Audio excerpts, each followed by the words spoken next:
के पहुंचने पर उनका स्वागत हुआ।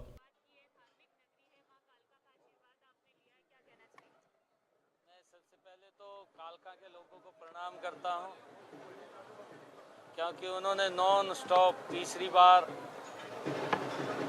हरियाणा में भारतीय जनता पार्टी की सरकार एक बहुत बड़े मैंडेट के साथ बनाई है। मैं कालका के लोगों का, हरियाणा प्रदेश के लोगों का दिल से धन्यवाद करता हूं और हमने निर्णय किया है कि हर विधानसभा के अंदर जा कर के लोगों का हम धन्यवाद करेंगे, जिन्होंने आदरणीय नरेंद्र मोदी जी की नीतियों को मजबूती से आगे बढ़ाने का काम किया है। आज मेरे लिए बड़ी खुशी की बात है कि कालका में हमने 25 करोड़ रुपए की लागत के नए विकास कार्यों के उद्घाटन किए हैं, जिसका लाभ यहाँ पर मिलेगा। लगभग कालका में पिछले 10 वर्षों के अंदर हमारी सरकार ने बहुत बड़ा बजट विकास कार्यों के लिए यहाँ पर खर्च किया है, लोगों की सुविधाओं के लिए खर्च किया है और आने वाले समय के अंदर भी तीव्र गति से हम यहाँ के विकास कार्यों को गति देते हुए लोगों की जो समस्याएं हैं उनका समाधान करने का काम हमारी सरकार करेगी। अभय चौटाला जी के 2 विधायक हैं, उन्होंने इस्तीफा देने की बात कही, उनकी कि किसानों के समर्थन में इस्तीफा दिलवा दूंगा बड़े दोनों विधायकों का, क्या कहना चाहेंगे?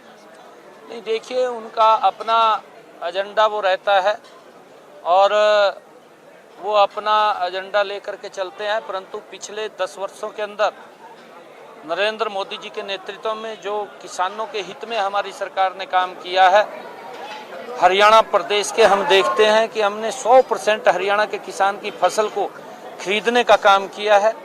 हमने हरियाणा के अंदर जो हमारा किसान है उसको प्रधानमंत्री फसल बीमा योजना के तहत उसको सुरक्षित करने का काम किया है। कांग्रेस और अन्य दल किसानों के नाम के ऊपर जिस प्रकार से उनको बरगला करके अपनी राजनीतिक रोटियां सेकने का काम कर रहे हैं, किसानों के हित में काम करने चाहिए। कांग्रेस को ये ऐलान करना चाहिए कि हिमाचल प्रदेश के अंदर उनकी सरकार है, वहां पर भी वो वहां के किसानों की 100% फसल एमएसपी पर खरीदें और कांग्रेस को कर्नाटक और तेलंगाना के किसानों की भी 100% एमएसपी पर फसल खरीदने का घोषणा करनी चाहिए। राजनीति नहीं करनी चाहिए। और मैं ये कहना चाहूँगा कि पंजाब में आम आदमी केजरीवाल की सरकार है, उसको भी दिल्ली में भी ये कहना चाहिए कि हम किसान की 100% फसल एमएसपी पर खरीदेंगे। और पंजाब में उनकी सरकार है, वहाँ के सरकार के मुखिया उन किसानों के बीच में जाने चाहिए, उनसे बात करनी चाहिए, उनको आश्वस्त करना चाहिए कि हम आपकी 100% फसल एमएसपी पर खरीदेंगे। परंतु राजनीति करते हैं, जब राजनीति करते हैं तो सबसे ज़्यादा अगर किसान का नुकसान किसी ने पहुंचाया तो कांग्रेस पार्टी है और अब भी वो उनके नाम के ऊपर राजनीति करते हैं। नरेंद्र मोदी जी ने पिछले 10 वर्षों के अंदर अगर हम देखें, किसान को लगातार एमएसपी बढ़ा करके देने का काम किया है। किसान के अन्य फसलें भी एमएसपी पर खरीदने का काम वो नरेंद्र मोदी की सरकार ने किया है। किसानों को जो प्रधानमंत्री किसान सम्मान निधि है उसके खाते में डायरेक्ट पैसा पहुंचाने का काम भी नरेंद्र मोदी जी कर रहे हैं। मेरे हरियाणा के 20 लाख किसानों को उसका लाभ मिल रहा है। और मैं अगर देखता हूं कि आदरणीय प्रधानमंत्री जी ने प्रधानमंत्री कृषि सिंचाई योजना के माध्यम से किसानों को उसके खेत में ज़्यादा क्षेत्रफल के अंदर पैदावार की है, उसके लिए भी पानी पहुंचाने का काम नरेंद्र मोदी की सरकार ने पिछले 10 वर्षों में किया है। किसानों को हमने जो उनके इंस्ट्रूमेंट हैं, चाहे ट्रैक्टर है चाहे रीपर है, उसके ऊपर भी सब्सिडी दे करके उसको लाभ पहुंचाने का काम हमारी सरकार ने किया है। हमने यूरिया के ऊपर और डीएपी के ऊपर भी सब्सिडी दे करके किसानों को सस्ते भाव के ऊपर यूरिया और डीएपी उपलब्ध कराने का काम भी ये हमारी सरकार ने किया है। क्योंकि कांग्रेस के समय में ये 400 रुपये से बढ़ करके 1200 रुपये चला गया था, परंतु कांग्रेस ने कोई ध्यान नहीं दिया, क्योंकि किसान हितैषी सरकार कांग्रेस नहीं है, वो किसान विरोधी है, परंतु राजनीति करते हैं। उनको बताना चाहिए, कांग्रेस के नेताओं को डिबेट के अंदर आना चाहिए कि आपकी सरकार के अंदर यूरिया और डीएपी के खाद आसमान को छू रहे थे और हमारे किसानों को उसी भाव के अंदर खरीदना पड़ रहा था, परंतु अब भी उसके भाव दुगने हुए हैं।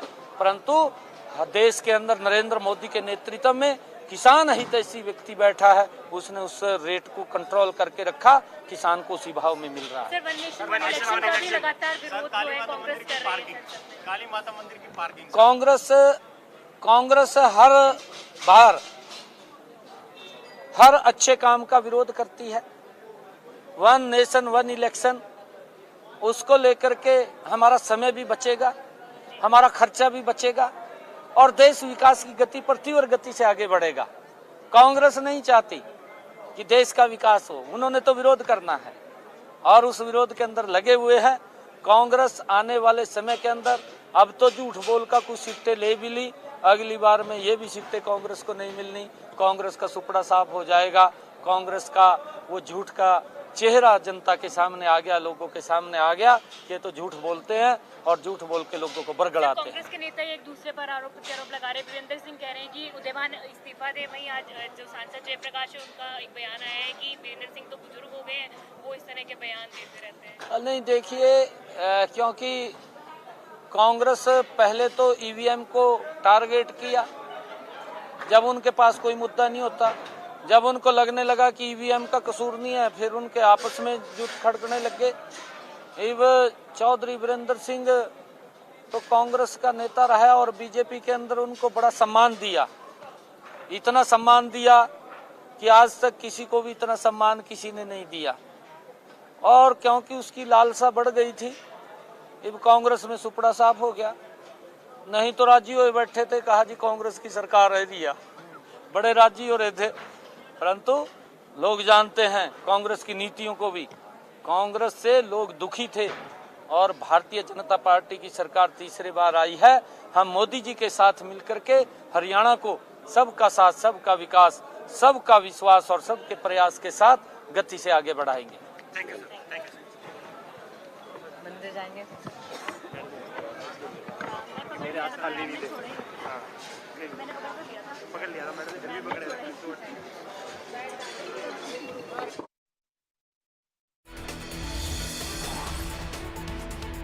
तो सीएम नायब सैनी को अभी आप सुन रहे थे। आज धन्यवादी दौरे की शुरुआत कालका विधानसभा क्षेत्र से उन्होंने की और उसके बाद मीडिया से बातचीत करते हुए भी उन्होंने तमाम मुद्दों पर अपनी राय को रखा, जिसमें उन्होंने कहा कि कांग्रेस नहीं चाहती कि देश का विकास हो और कांग्रेस हर मुद्दे का विरोध करती है। आने वाले समय में कांग्रेस साफ हो जाएगी, ये बात भी मुख्यमंत्री नायब सिंह सैनी ने कही है।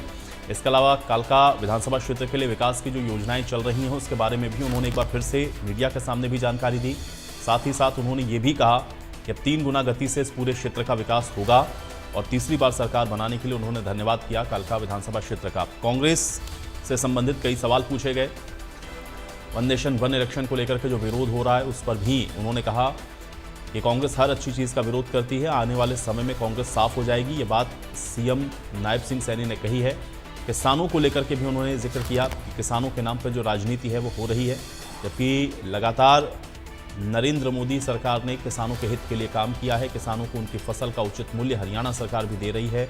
हम सभी फसलें एमएसपी पर खरीद रहे हैं, तो इसलिए अन्य जो राज्य हैं, चाहे कांग्रेस शासित या अन्य पार्टियों के, उनको भी किसानों के हित को ध्यान में रखते हुए अपने राज्यों में किसानों की फसलों को खरीदना चाहिए। तो ये बात आज सीएम नायब सैनी ने कही मीडिया से मुखातिब होते हुए।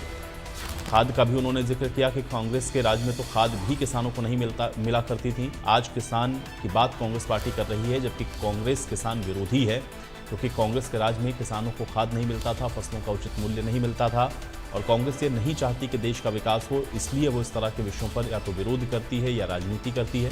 ये बात सीएम नायब सैनी के द्वारा कही गई है। तो आज धन्यवाद कार्यक्रम में पहुंचे थे सीएम नायब सैनी। धन्यवाद कार्यक्रम